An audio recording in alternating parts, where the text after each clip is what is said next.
రమేష్ వినోదులు లాన్లో కూర్చుని సరదాగా మాట్లాడుకుంటున్నారు. నిజం చెప్పనా అన్నయ్య, వదిన ఏ ముహూర్తాన చికెన్ బిర్యానీ అమ్మటం మొదలుపెట్టిందో అప్పటినుంచి మన జీవితాలు మారిపోయాయి. ఒక్క మీ వదిన వల్లే కా తమ్ముడు, మరదల భావన కూడా ఎంతో కష్టపడుతుంది. తోటికోడల చికెన్ బిర్యానీ బిజినెస్ వల్లే మనం ఈరోజు ఇలా ప్రశాంతంగా కూర్చొని మాట్లాడుకుంటున్నాం. భావన వదినకి సాయం చేస్తుంది అంతే, కానీ చికెన్ బిర్యానీ వ్యాపారం సక్సెస్ అవటానికి కారణం మాత్రం వదిన చేతి మహత్యమే. ఇది ఎవరు ఒప్పుకున్నా ఒప్పుకోకపోయినా నేను చెప్పే పచ్చి నిజం. తమ్ముడు, చుట్టుపక్కల చూసుకొని మాట్లాడు. ఎక్కడైనా భావన ఉండొచ్చు, నీ మాటలు వినొచ్చు. గదిలోకి వెళ్ళిన తర్వాత అని రమేష్ చెప్పగానే వినోద్ కొంచెం కంగారుగా భావనొచ్చిందన్నయ్య అని చుట్టుపక్కల చూశాడు. ఇంటి గుమ్మం దగ్గర నిలబడి కోపంగా తన వైపే చూస్తున్న భార్య భావన కనిపించింది. అది కాదు భావన అని గుమ్మం దగ్గరకొచ్చాడు వినోద్. భావన కోపంగా వెళ్ళిపోయింది. వినోద్ అదోలా ముఖం పెట్టి రమేష్ని చూశాడు. రమేష్ నవ్వి, చూసుకోవాలి కదా తమ్ముడు అని అన్నాడు. వినోద్ వచ్చి కూర్చున్నాడు. భావన దగ్గరికి వెళ్లకుండా మళ్ళీ వచ్చి ఇక్కడ కూర్చున్నావు? వెళ్ళు తమ్ముడు, వెళ్ళి భావనని కూల్చేయి, వెళ్ళు. అనయ్య, భావన ఇప్పుడు కోపంగా వెళ్ళిపోయినా ఆ తర్వాత ఆలోచించి మనం మాట్లాడుకుంటుంది నిజమే కదా అని అర్థం చేసుకుంటుంది. మళ్ళీ నవ్వుతూ మనతో కలిసిపోతుంది అని ఇద్దరూ మాట్లాడుకుంటూ ఉండగా తండ్రి ప్రసాదు గుమ్మం దగ్గర నిలబడి నవ్వుకుంటున్న కొడుకుల్ని చూసి మురిసిపోతూ ఉంటాడు. అప్పుడే అతని దగ్గరికి హాల్లో నుంచి శారద వచ్చింది. ఎక్కడ నిలబడి ఏం చూస్తున్నారు? నువ్వు చూడు శారదా, నీకు తెలుసుద్ది. చూస్తా ఎందుకు చూడను అంటూ లాన్ వైపు చూసింది. కొడుకులు నవ్వుతూ మాట్లాడుకోవటం శారదకి కూడా నచ్చింది. అబ్బా, మన కొడుకులు ఇట్ట కూర్చుని మాట్లాడుకోవడం నాకు నిజంగానే కలగా ఉందండి. కలగా శారదా, నిజం. ఇదంతా మన పెద్ద కోడలు అనామిక తీసుకొచ్చిన, మన కోసం తీసుకొచ్చిన అదృష్టం. చాలా మంచి మాట చెప్పారు. తను మొదలుపెట్టిన చికెన్ బిర్యానీ వ్యాపారం వల్లే మనం ఈరోజు ఈ స్థాయిలో ఉన్నాం.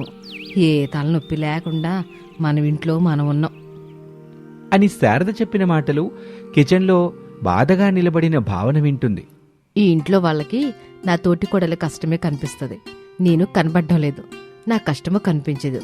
ఆవిడ అదృష్టమైతే నేను దురదృష్టమే కదా.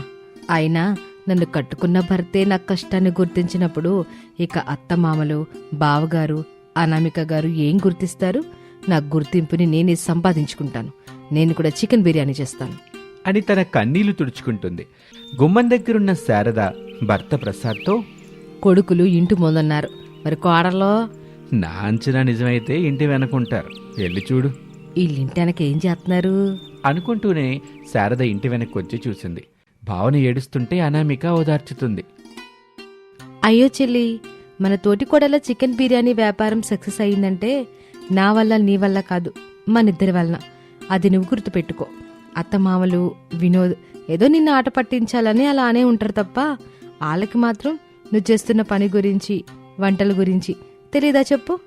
అయితే ఈరోజు బిర్యానీ నేను చేస్తానక్క అని భావన అడగగానే అనామిక అదిరిపడింది. సరేనక్క, ఈరోజైతే చికెన్ బిర్యానీ నేను చేస్తాను. ఇంట్లో తినడానికి చేస్తావా, బయట అమ్మడానికి చేస్తావా చెల్లి? రెండు చోట్ల చేస్తానక్క. అనామిక మరింతగా అదిరిపడి తనలో తాను, ఇంట్లో మమ్మల్ని బలి చేయడమే కాకుండా అభిమానంతో మన బిర్యానీ కొట్టు దగ్గరకు వచ్చి తినే వాళ్ళని కూడా బలి చేయడం అంత మంచిది కాదు చెల్లి. బిజినెస్ దెబ్బతింటుంది. ఇప్పుడు ఏం చేయాలి? ఇటు చెల్లి బాధపడకూడదు, అటు బిజినెస్ లాస్ అవ్వకూడదు అని ఆలోచించటం మొదలుపెట్టింది అనామిక. సరేనాక్క, రోజు నీకు సహాయం చేస్తున్నట్టు ఈ రోజు నువ్వు నాకు సహాయం చేయి, అప్పుడు నేను చకచకా బిర్యానీ చేసేస్తాను అని భావన చెప్పగానే అనామికకు అప్పుడే ఒక ఐడియా వచ్చింది. చెల్లి, ఒకే రోజున ఇంటా బయట చికెన్ బిర్యానీ చేసి అలసిపోవడం ఎందుకు చెప్పు? ఈ రోజేమో ఇంట్లో చేసే, రేపు బయట చేద్దు గాని. అలాగే అక్క, ఈ ఆలోచన అయితే బాగుంది. ఈరోజు ఇంట్లో చికెన్ బిర్యానీ చేసేస్తాను అని భావన చెప్తూ ఉండగా అత్తగారు శారద అక్కడికొచ్చింది. ఇక్కడ ఏం చేస్తున్నారమ్మా కోడల్లో? వచ్చారత్తయ్య, భావన చికెన్ బిర్యానీ చేస్తానని పట్టుబట్టింది. వద్దులే అమ్మ చిన్న కోళ్ళ, నువ్వెట్టాంటి బిర్యానీలు చేయబాక. అసలు నువ్వు వాటి గురించి మాట్లాడకుండడమే ఎంతో మేలు చేసినట్టు అని చెప్పగానే భావన ఆ మాట విని చిన్నబుచ్చుకుంది. అట్ట బాధపడబాకమ్మ చిన్న కోళ్ళ. గాయం చేసి బాధపడకూడలా అంటే ఎలాగత్తయ్య? ఒక పని చేద్దామా పోనీ? ఆ ఒక్క పని ఏంటో చెప్పండి అత్తయ్య. మన ఇంట్లో ఉన్నది 6గురము. నేను పక్కన పెడితే 5 మందివి. ఈ 5గురిని అడుగుదాం. నీకు ఎక్కువ ఓట్లు వస్తే నువ్వు మాత్రం ఖచ్చితంగా చికెన్ బిర్యానీ చేసేద్దు కోడలా. ఒకవేళ ఓట్లు రాకపోతే ఇంకెప్పుడు నువ్వు బిర్యానీ గురించి మాట్లాడకూడదు, సరేనా? ఈ శాంతి ఒప్పందానికి మరి నువ్వు ఒప్పుకున్నట్టేగా. మధ్యలో ఈ శాంతి ఎక్కడి నుంచి వచ్చింది అత్తయ్య? కూలింగ్ జోక్కాళ్ళ. నీకు ఓకే కదా అలాగా? ఓకే.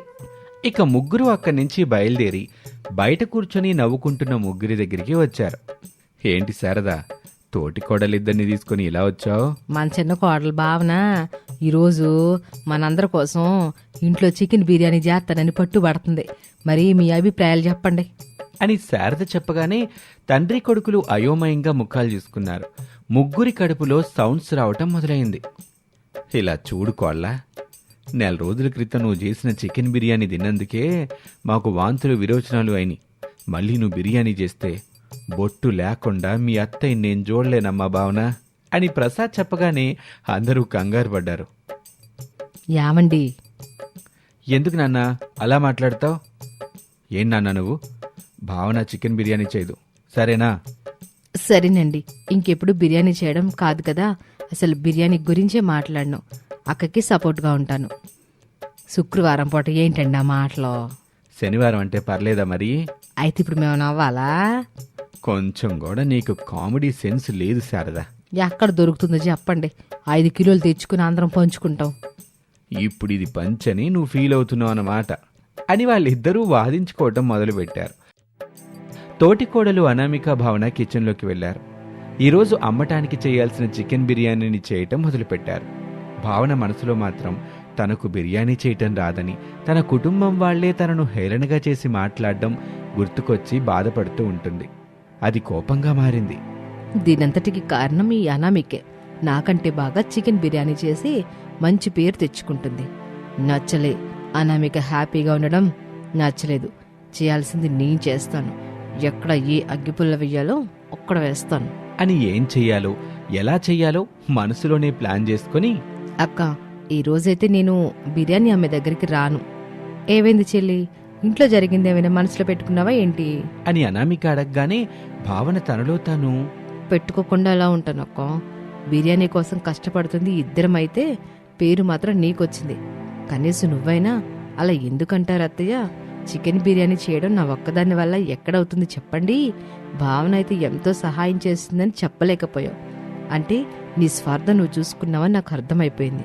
ఇక నుంచి నువ్వెలా చికెన్ బిర్యానీ వ్యాపారం చేస్తావు నేను చూస్తాను అని మనసులో అనుకుంటూ ఉంటుంది. అనామిక భావనని చూసి, నిన్నే చెల్లి, ఏమైంది? ఎందుకు రానని చెప్తున్నావు ఈరోజు? ఓపిక ఉండట్లేదక్క, అంతే తప్ప ఇంట్లో వాళ్ళ మాటల్ని మనసులో పెట్టుకోలేదు. అయినా మీరంతా నా వాళ్ళక్క, నా మంచి కోసమే కదా చెప్తారు. అంత మాత్రం నేను ఆలోచించలేనా చెప్పు? ఏదో కొంచెం నల్లతగా ఉంది అంతే. సర్లే అయితే చెల్లి, వెళ్ళి పడుకో. భావన అక్కడి నుంచి వెళ్ళిపోయి పడుకుంది. రమేష్ వినోద్లు అలా బయటకు వెళ్ళిపోయారు. సమయం గడుస్తూ ఉంటుంది. అనామిక, భావన, రమేష్, వినోద్లు కలిసి రోజూ బిర్యానీ అమ్ముతున్న చోటే ఆ రోజు బిర్యానీ అమ్మటం మొదలుపెట్టారు. భావన మాత్రం ఇంట్లో ఎవ్వరూ లేని సమయం చూసి కమల దగ్గరకు వెళ్ళింది. కమల కూడా మరొక చోట చికెన్ బిర్యానీ అమ్ముతూ ఉంటుంది. కానీ వాళ్ల వ్యాపారం అంతగా జరగదు. దాంతో తీసేయాలని బాధపడుతూ ఉండగా భావన కలిసి అనామిక చికెన్ బిర్యానీ తయారు చేసే సీక్రెట్స్ మొత్తం చెప్పేస్తుంది. చాలా థ్యాంక్సే భావన, అనామిక చికెన్ బిర్యానీ రహస్యం చెప్పేశావు. ఇక చూసుకో, అదే రుచితో నేను చేసేసి తక్కువ ధరకే చికెన్ బిర్యానీని అమ్మేస్తాను, అనామికని దెబ్బతీస్తాను అని చెప్పి కొంత డబ్బిస్తుంది. భావన సంతోషపడింది. కాని తన ఇంటికి తనే నిప్పు పెట్టుకుంటున్నానని అర్థం చేసుకోలేకపోయింది. అలా రోజులు గడుస్తూ ఉంటాయి. భావన అనామిక బిర్యానీ సీక్రెట్స్ చెప్పేయటం వల్ల కమల బిర్యానీ సెంటర్ బిజీగా మారింది.